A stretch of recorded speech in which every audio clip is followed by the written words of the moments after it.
Hello everyone, this is Meenakshi Narula and I welcome all of you to my channel Mentoring the Mentors. My dear educators, in today's video we will be talking about guidelines and standard operating protocols shared by CBSE for the upcoming practical examination 24. Yes, my dear educators, एक एक point को हम पढ़ेंगे और अच्छे से हम discuss करेंगे ताकि सारे पॉइंट्स हमें समझ में आ जाएं और हम उसको इम्प्लीमेंट अच्छे तरीके से कर पाए बिना किसी परेशानी के. Yes, my dear educators.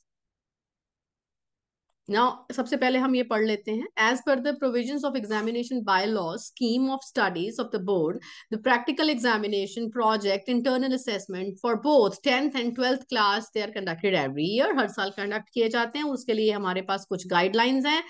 Guidelines क्या कहती हैं कि schools they are requested to comply with the directions given in SOPs and complete the assessment as per schedule. Please also ensure that correct marks are to be uploaded on the web portal. Ensure कि आप marks जो हैं वो correctly upload करें. Correct uploading of marks can only be done by checking the maximum marks assigned to the practical examinations. आपको पता होना चाहिए maximum marks कितने हैं practical के, उसके accordingly आप जो है स्टूडेंट्स को मार्क्स असाइन करेंगे और उसके लिए एक सर्कुलर भी शेयर किया गया है separately on 30th October 23. No correction in the uploaded marks will be allowed by the board. Yes, my dear educators, एक बार आपने marks upload कर दिए, आप उसको change नहीं कर सकते, right? So no editing will be possible. तो इसके अलावा हमारे पास अगर हम इनको गाइडलाइंस को पढ़े, हमारे पास क्या चीजें लिखी हुई हैं यहाँ पर, हम उसको ध्यान से देखेंगे. CBSE has prescribed subject wise curriculum. आपके पास परीक्षा त्रिवेणी के ऊपर subject wise curriculum भी available है. Most of the subjects contain 2 or 3, right? जो भी आप पूरा डिटेल में आपके पास सिलेबस है अवेलेबल. असेसमेंट के कंपोनेंट्स उनके 2 या 3 है. For example theory and practical, project, internal assessment. तो जो भी उसके अकॉर्डिंगली डिविजन हैं, हम अकॉर्डिंगली उसका ब्रेकअप देखकर स्टूडेंट्स को मार्क्स जो हैं वो अलॉट करेंगे. The practical examination project internal assessment shall be conducted strictly in accordance with the guidelines or the details of practical and the practical syllabus of the concerned academic session given on the website of academic branch. Yes, CBSE academics.nic.in. इसके ऊपर आपके पास पूरी details available हैं. तो हमारे पास जो dates हैं, हमारे पास जो रेगुलर सेशन स्कूल्स हैं उनकी डेट्स क्या है. हमारे पास सर्कुलर आ गया था 1 जनवरी 24 से 14 फरवरी 24 तक. हमारे पास 1.5 मंथ है. इस 1.5 मंथ के अंदर हमें ये प्रैक्टिकल्स जो हैं वो कंडक्ट करने हैं. If required any change in the period during which the practical examination shall be conducted during a particular session will be communicated bye the board. अगर कोई बिकॉज ऑफ एनी चेंज, खुदा ना खास्ता कोई प्रॉब्लम हो, तो वो है हमें कम्युनिकेट कर दिया जाएगा कि उसके अकॉर्डिंगली प्रैक्टिकल कैसे कंडक्ट करने हैं. But you have to ensure no extension of the dates shall be considered by board, right. अगर आप 14 फरवरी तक प्रैक्टिकल कंडक्ट करके एग्जाम अपलोड करके आप मार्क्स नहीं अपलोड करते हैं तो आपको कोई एक्सटेंशन नहीं मिलेगा. सो एंश्योर कि आप इस टाइम से पहले पहले ही सारे प्रैक्टिकल्स कंडक्ट कर दें और अकॉर्डिंगली आप अपने स्टूडेंट्स को भी कम्युनिकेट कर दें. सो अपलोडिंग मार्क्स जो हमने अपलोड करने हैं उसका क्या क्राइटेरिया रहेगा. Marks in respect of all the practical examination starting uploaded simultaneously starting from the dates of conduct of exam. जिस दिन आपका प्रैक्टिकल होगा आपको उसी दिन मार्क्स अपलोड करने हैं. Like uploading of the marks shall be completed by the last date of respective class. No extension of the date shall be considered by the board. ये वही चीज है कि आपको मार्क्स एक तो साथ साथ अपलोड करने हैं. 14 तारीख के बाद आप कोई मार्क्स अपलोड नहीं कर पाएंगे. और उसके बाद हमारे लिए क्या गाइडलाइन है. Ensure error free uploading. Marks आपने एक बार अपलोड कर दिए तो आप करेक्शन नहीं कर सकते. No correction is possible, right. तो गाइडलाइंस को बड़े अच्छे तरीके से ध्यान में देखते हुए मार्क्स को अपलोड करें. रेगुलर स्टूडेंट्स जो हैं प्रैक्टिकल एग्जाम वही दे सकते हैं. The school shall immediately contact the regional office in case the names of any of the students they are missing from the list of the students in any subject. आप सबके पास student की list है practical exam के लिए. अगर आपको लगता है कि उसमें किसी एक स्टूडेंट का नेम मिसिंग है तो मेक श्योर आप चेक कर लीजिए, बात कर लीजिए, राइट. LOC से आप पूरी डिटेल जो है 10th और 12th की वो चेक कर लीजिए, राइट. अकॉर्डिंगली आप उन स्टूडेंट्स का प्रैक्टिकल कंडक्ट कर सकते हैं. अगर प्राइवेट स्टूडेंट्स की बात करें तो marks of the practical examination और internal assessment marks in respect of private students shall be awarded as per the policy of the board in accordance with examination bylaws. Examination bylaws में बहुत अच्छे तरीके से डिटेल में ये mention है।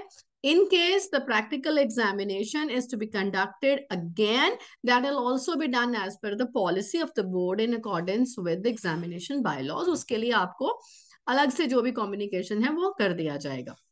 और ये सबसे बहुत जरूरी बात, unfair means students found guilty of communicating और attempting to communicate with examiners with the objective of influencing them in any way whatsoever or using any other undesirable means for taking undue advantage during the exam or the assessment will be deemed to have used attempted unfair means, right? So examiners are required to report at once about such cases along with complete facts papers जो भी witness है। तो make sure अब अपने students को भी समझाएं, कई जगह पर ऐसा होता है बच्चे प्रैक्टिकल का जो है वो तैयारी जैसे नहीं होती। बहुत सारी ऐसी जगह है जहां पर क्या होता है, कई बार वो एग्जामिनर को इन्फ्लुएंस किया जाता है, किसी तरीके से ब्राइब करने की कोशिश की जाती है। तो प्लीज ऐसा कोई भी अनफेयर मीन्स जो है वो ना यूज करें। And boards right to cancel the practical examination in case it is observed the direction of the board have not been compiled by the schools। Follow नहीं करते हैं आप बोर्ड के इंस्ट्रक्शंस को, तो board has a reserve right, कई वो right है उसके पास कि प्रैक्टिकल एग्जाम को कैंसिल कर दे। जो विंटर बाउंड स्कूल्स हैं, हम तो रेगुलर स्कूल्स की बात कर रहे हैं, विंटर बाउंड स्कूल्स जो हैं शैल also conduct the practical examination जैसी उनको गाइडलाइंस दी गई हैं। आगे पेमेंट की बात करें तो payments to all the functionaries जो भी डिप्लॉयड होते हैं, you know very well, assistant examination होता है, टीचर्स जो होते हैं जो भी हैं उनको इंटीग्रेटेड पेमेंट सिस्टम के थ्रू ही जो है पेमेंट होगी। And the school shall maintain all the records like dates of conduct of examination, आपका प्रैक्टिकल कब कंडक्ट हो रहा है पूरी आपके पास डिटेल होनी चाहिए, date wise number of students in each batch आपके पास, क्योंकि आपको ये सारी डिटेल्स अपलोड करनी है, राइट? आपके एक क्लास के, आपका एक सब्जेक्ट का एग्जाम है, आपके उसके 2 बैचेस हैं, 3 बैचेस हैं, एक बैच का एग्जाम किस दिन हुआ है, कितने स्टूडेंट्स ने उसमें एग्जाम दिया है, उसके अलावा एक्सटर्नल एग्जामिनर कौन से थे उनका नाम, बाकी जो सपोर्ट स्टाफ हैं डिप्लॉयड होते हैं, like for example lab attendant है, लैब वेयरर है, तो वो सबके नाम और एग्जामिनर नंबर यानी कि slash teacher ID and the bank account details of all the examination examiners और द स्टाफ, ये सारी डिटेल्स आपके पास होनी चाहिए, तभी आप आईपीएस ऑन होने पर इन सारी डिटेल्स को अपलोड कर सकते हैं। लास्ट मोमेंट पर आपको कोई परेशानी ना हो इसलिए आप सारी डिटेल्स पहले ही अपने पास रिकॉर्ड में रखें। नाउ आगे जो हमारे पास एक डिफरेंट कलर में हाईलाइट करके बहुत इंपॉर्टेंट इंस्ट्रक्शन दी गई है, it is non disclosure of marks.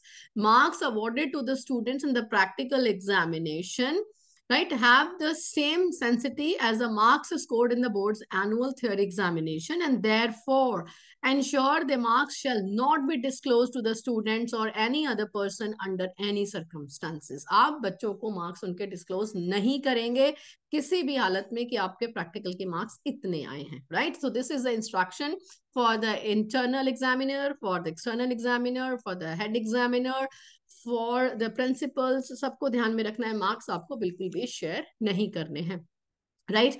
आगे क्लास 10th के लिए आपको पता है क्लास 10th के जब प्रैक्टिकल एग्जाम होते हैं इसमें कोई एक्सटर्नल एग्जामिनर नहीं आता है, इंटरनल जो स्कूल के ही एग्जामिनर हैं वो ही प्रैक्टिकल यानी इंटरनल असेसमेंट के मार्क्स जो हैं वो लगाते हैं।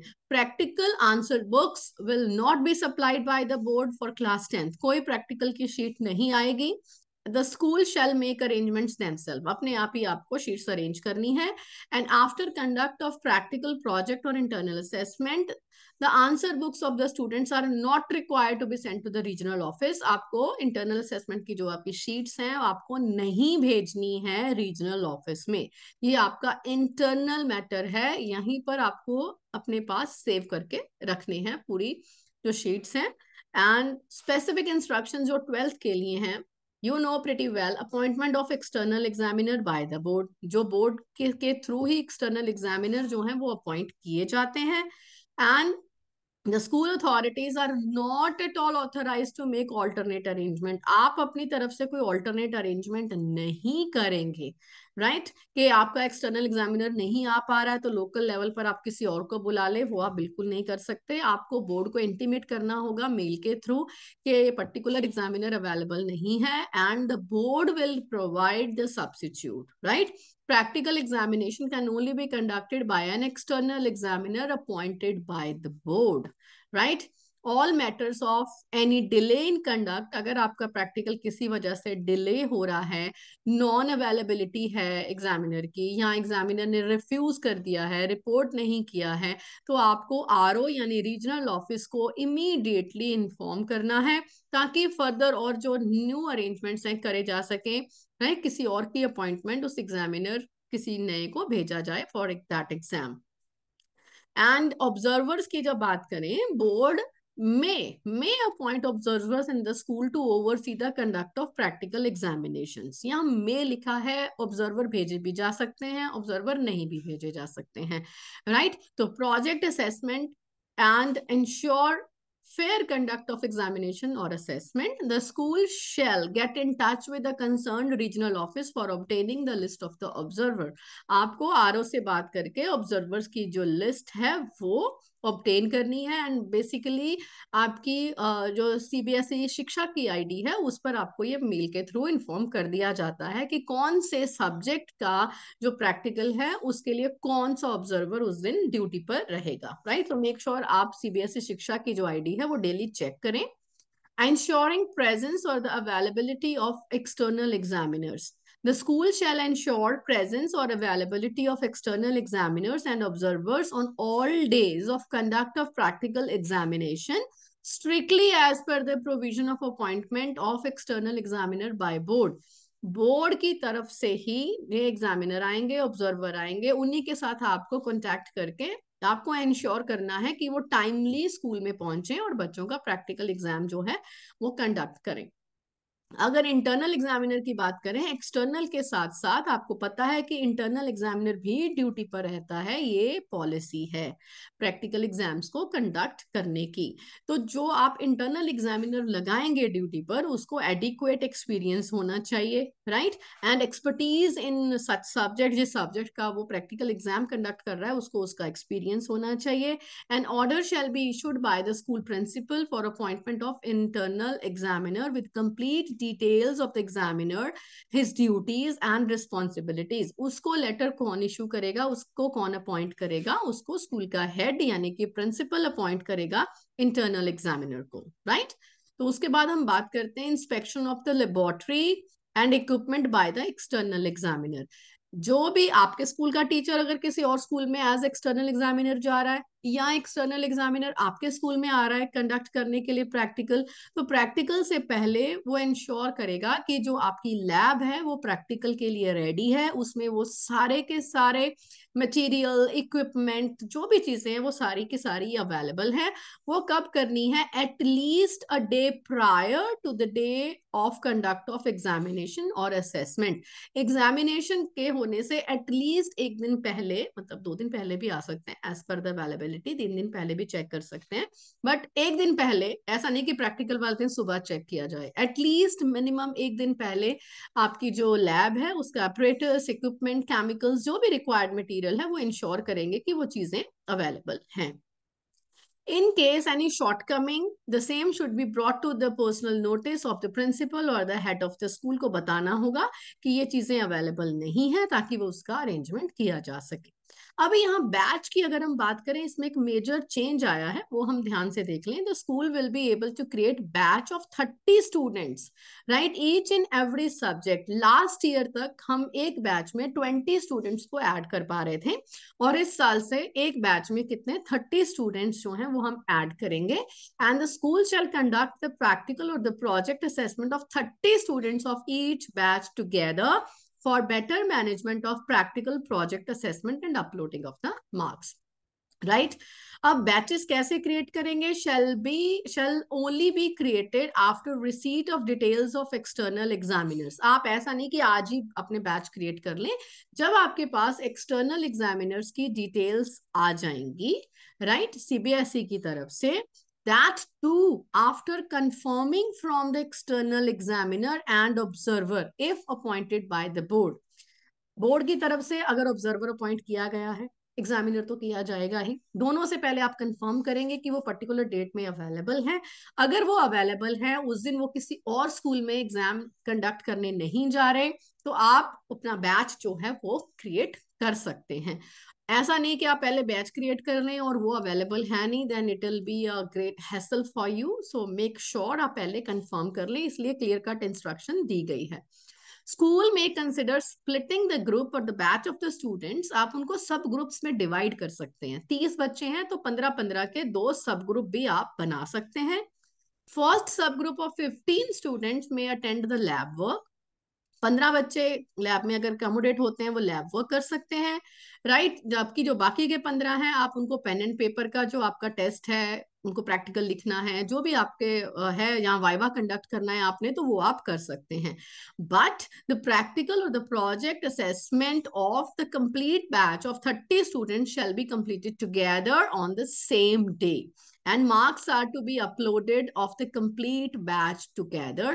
एक साथ ही आप मार्क्स अपलोड करेंगे, राइट। तो कोई एक ही साथ करते हैं, हम पहले भी कर रहे थे, बट अभी हमारा बैच साइज बड़ा हो गया तो उसके अकॉर्डिंगली आप डिवाइड कर सकते हैं स्टूडेंट्स को। Name and examiner number of the practical examiners। The school shall use and upload the correct name of the examiners। पूरे correct आपके name होने चाहिए, उनका surname, उनके spelling you have to ensure, which shall be same as in existing in the bank account of the examiner। same आपके पास जो है name की detail होनी चाहिए जो आपकी उनकी बैंक में है, right। Similarly, now very important, the school shall ensure that unique teacher ID allotted in the OSS should be used as examiner number.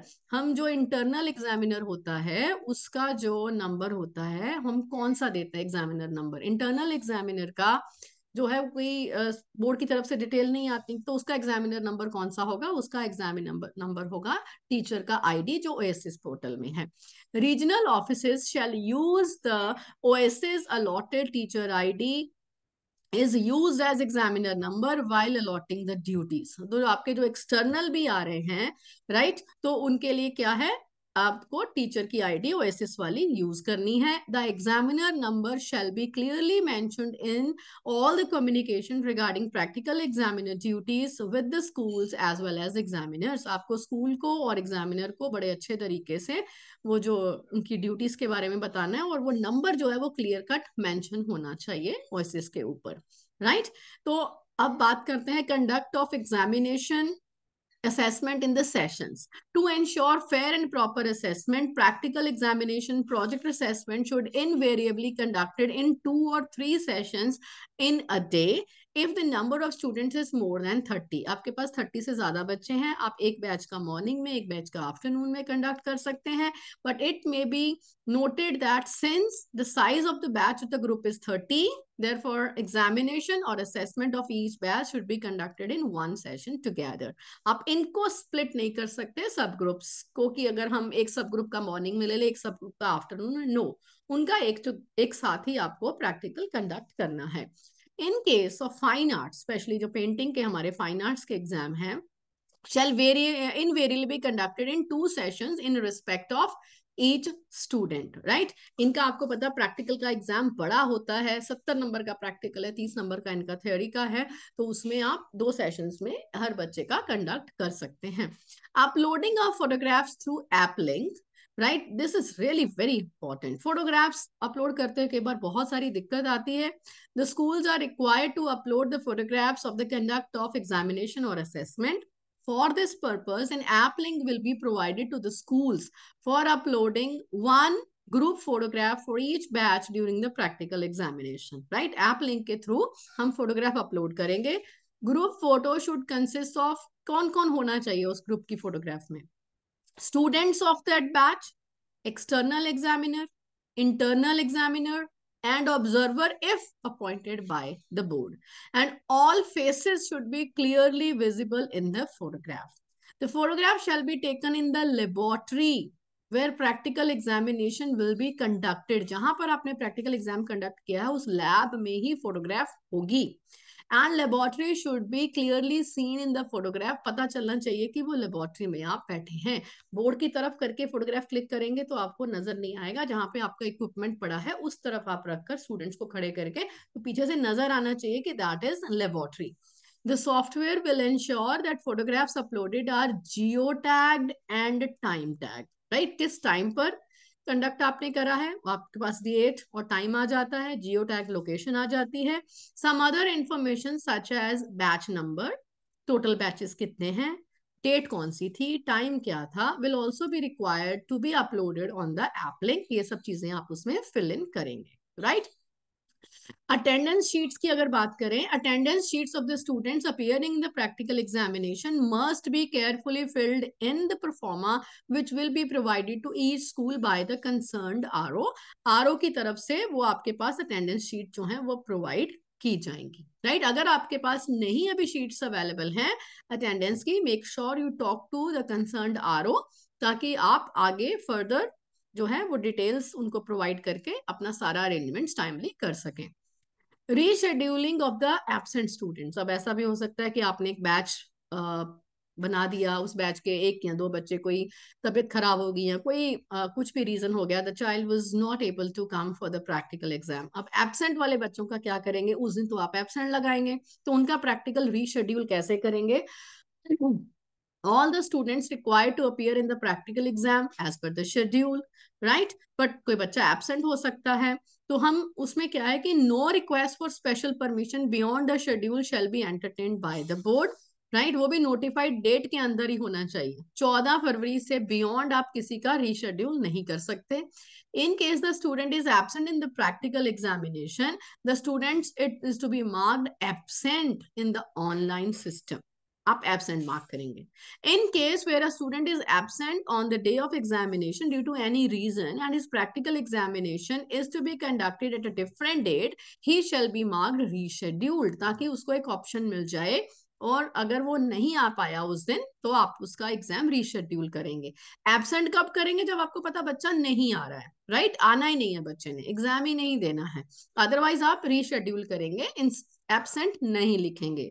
The school will be allowed to reconduct the practical examination or the project in respect of students marked as reschedule. Right? आपको या जिसको reschedule जिसका exam किया है आपको दोबारा मौका मिलेगा, आप उसका एग्जाम जो है कंडक्ट दोबारा कर सकते हैं. Other material, the format of the following material documents will be provided in the link of the school login for download. हमें क्या क्या अवेलेबल रहेगा. राइट. लिंक जो हमें स्कूल को मिलेगा हम डाउनलोड कर सकते हैं.